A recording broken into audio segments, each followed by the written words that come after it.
One of the hardest moments in leadership is realizing that the people you lead may know far more than you do and that your job is still to lead them. A lot of leaders are promoted because they were very good at something. They were good at being the best operator or the best salesperson or technician or physician or engineer or attorney or whatever. But as the company grows and as you move into leadership, your job changes. You are no longer leading because you know the most about everything. You are leading people who may know far more than you do about finance or operations or HR or sales or technology or legal or medicine or engineering or whatever else the business requires. And that can feel threatening. So the wrong question to ask yourself is if I'm not the expert, why would they respect me? The better question is how do I help the experts succeed together in the service of the whole company? And that's what this video is about. All right, so one of the topics that I actually really enjoy helping people through is this question of how do you lead other experts? How do you lead people who may be better than you at something? And this is super important. It's one of the biggest bottlenecks that founders in particular find themselves trapped in, or even other people who may be stepping into an executive role, is feeling like I have to be the best at everything. I have to be able to get my arms around everything in my business. I have to know it all. And that is an enormously limiting perspective to have. You want to be able to let that go. And so to be able to let that go requires just a couple of different things. The core piece of this is understanding that the source of your credibility is now changing. If you're now, let's say you're a CEO or you're moving into that kind of a position, where you get credibility from is now changing in the eyes of others. It has to change in your eyes as well. Before, you were the best salesperson, you were the best person at making operations run, managing the finances, whatever the thing was for you, whatever your path was, you were probably very good in those places. And now you're looking at a different job, being this leader role or taking on more leadership in your role. In that role, people care that you know a lot about whatever it was you knew about before. But really what they want you to do is to help them be successful at their jobs and to help them collectively together to be aligned and to work together well. Because your team generally feels like they understand their jobs. They're not really necessarily looking for your expertise, although they may appreciate it and want to lean on it at times. What they're primarily looking for is help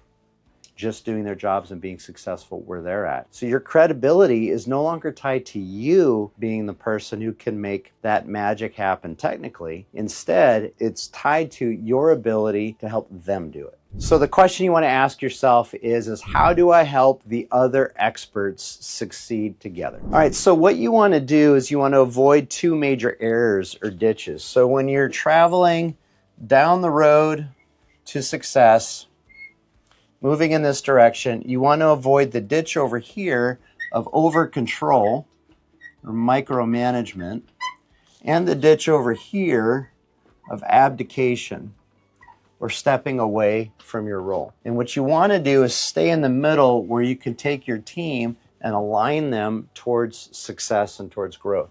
Over control is where you still need to be the expert. You still need to be the smartest person in the room on all the topics. And what tends to happen is people that really believe that will tend to push away other people who truly are smarter or know more or have ambition or drive because they don't want to be shown up by someone else. Or they will only attract or only recruit people who are really not the best at that job. And that's what happens. And so strong, competent people will leave. You're going to be likely left over with people that are more mediocre, either in their skills or in their ability to assert themselves, and they're not going to be able to provide as much leadership on your team. That may create a different kind of frustration for you, but it's a self-created one.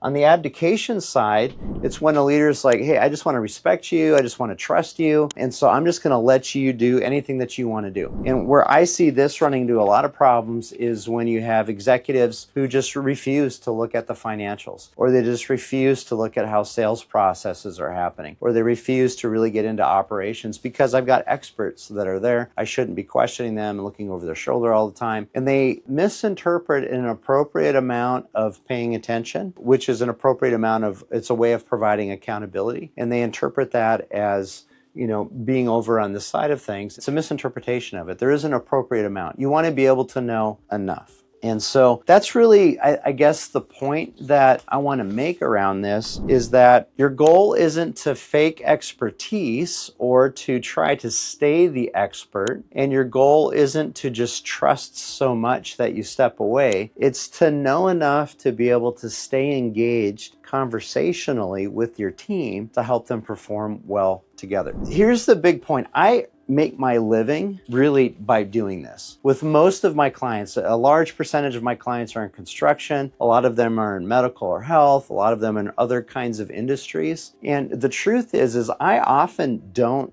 know really what my clients do. I couldn't do their jobs for them. I don't know how to build a bridge. I don't know how to do soil sampling. I don't know how to do surgery on a patient. I don't know how to do any of those things. I often don't understand the words that they're using when I'm working with them. Now, I may ask them if I feel like I need to understand it, but that's how it is I am often the dummy in the room when it comes to the specific areas of expertise that they're struggling in. But they don't need me to be an expert in terms of construction or medical services. What they need me to do is to help them get to the next level, or work through a leadership transition, or prepare for an exit, or any of those kinds of things. And all of that has to do with how do you build a well-running company and how do you align and motivate people together. So it's very similar to what you need to understand as an executive. And all I need to know is enough about what they're talking about that I can generally sense what direction conversations are going in. And I need to be able to ask great questions, and I need to make sure that they're aligned with each other. I don't have to be the expert. And I have successfully helped many, many companies double, triple, quadruple in size or in their valuations without fully understanding or appreciating what they're actually doing on a deep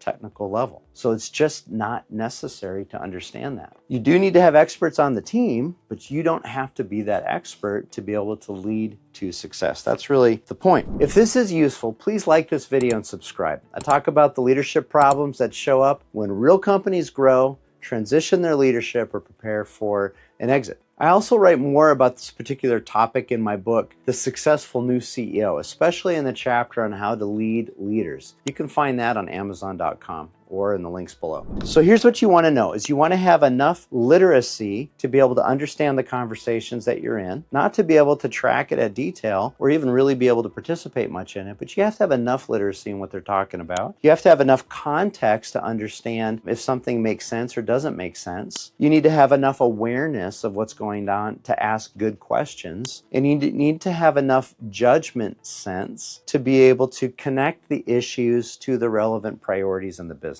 That's what you need to know enough about, but you don't have to have deep subject matter expertise on really areas within the business. So if you know everything or think that you need to know everything, you become the bottleneck because everything will slow down to your capacity of being able to absorb knowledge and learn it all. So even if you were an expert in an area, eventually you don't stay up on top of it. Let's say you're a doctor and you're running a large practice and you become the president of the practice and you're running this whole thing, and because your job requires you to provide leadership and management, you're no longer practicing medicine at the same level or same frequency that you used to. That's okay if you still portray yourself as the most current and active expert on something. That can become a challenge because you don't have time to put as much time into it. Now, you may still want to stay current in your field. You may still have a certain amount of time where you're still doing clinical work so that you stay current enough generally in your profession. But you have to accept that being the number one expert in that space and being an effective leader probably aren't going to happen within the same space in your life. It's just too much that's going on if you're leading an organization of any size. And on the other hand, if you step away and don't know anything, then you can't converse knowledgeably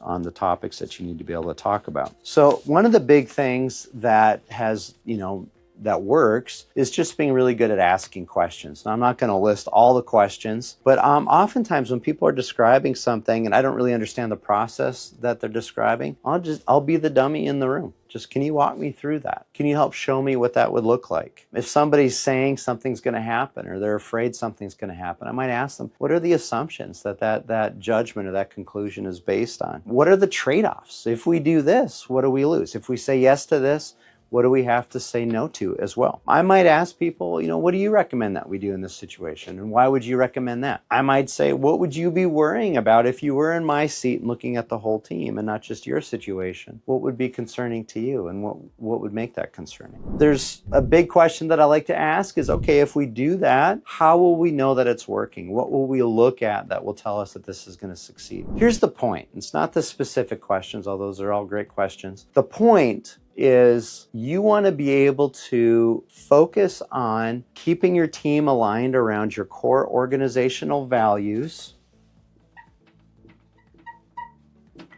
You want to keep them aligned, moving towards your vision and your priorities. So vision is the big picture of what you're trying to build. Your priorities are maybe the annual things that you need to obtain or get to build your vision. And you want to be able to make sure that everybody is operating with the same success behaviors. These are things I've talked about in other videos, but everybody knows if we all just do X around here, things will work together well. So success behaviors might be if we all just show up on time, if we all just read our emails, if we all just follow the policies around this certain topic, then everything will work. This might seem, I don't know if this seems simple or not, but it takes a lot of work to make this alignment happen. But if you're focused on making sure that the way your values are expressed within your organization are happening with or without expertise, and that you're moving towards your vision and your priorities, and people are relating in a way that will produce success, that's your main job as an executive, really. If you focus on those things and you help your team be aligned and successful so that they're all doing these things, you will be successful as an organization. Experts are frequently technically accurate. They're technically right, but they can still miss what the whole company needs. That's why you need somebody who's looking at it from that larger kind of universal macro type lens. For example, financial experts can often over control things or over worry about things. Sales teams, sales experts can often over promise things. Operations can maybe try to over optimize something. HR can over policy things. They do that all the time to try to manage risk. Technical experts can over engineer solutions. And so part of what you're trying to do is not just rein a specific expert back, but help them give just enough value so that the whole system works well and it's not being overweighted by any one particular expert's tendencies or preferences that may work well individually but not for the whole. So your job as a senior leader is to exercise good judgment, to know what the right thing is to do, to be able to be clear yourself about what steps need to be taken, and to be able to communicate clarity or with clarity to others, to practice humility, to be okay with other people maybe outshining you in a particular area, and to be okay with other people getting attention that may not be coming to you. To be able to be good at asking quality questions. You can actually ask better questions if you have background knowledge around a topic and don't try to be the voice of all of that knowledge. I do a better job oftentimes in my work when I ask good questions of people and get them to process and think and I elicit good information from them. That's often a more effective process in terms of helping people move and shift their thinking than if I just give people the answer and just tell them what they ought to be doing. The other thing that you should be focusing on as a senior leader is both you following through and ensuring follow through with amongst your team. And the last thing is the ability to align strong people around these kinds of things. If you can take a group of very strong personality, professionally successful people and help them work together successfully, that's a sign of fantastic leadership. It's one of the most challenging things to do as a leader. People often say, I just want a team of A players, but A players don't always play well together. And so your ability as a senior leader is to take your team of A players or B players or whatever you got and produce A quality results out of them as a group, as a team. You don't need to be the expert. You need to be able to lead expertise. So if I've been describing your situation in this video, the next question is whether the company still needs you in the top leadership seat or whether your role needs to change. That is an uncomfortable question, but it's an important one in terms of really preparing well for growth, succession, or for an exit. There should be a video showing up below. Please click on that, and that will help give you more answers about whether or not you should be in that seat.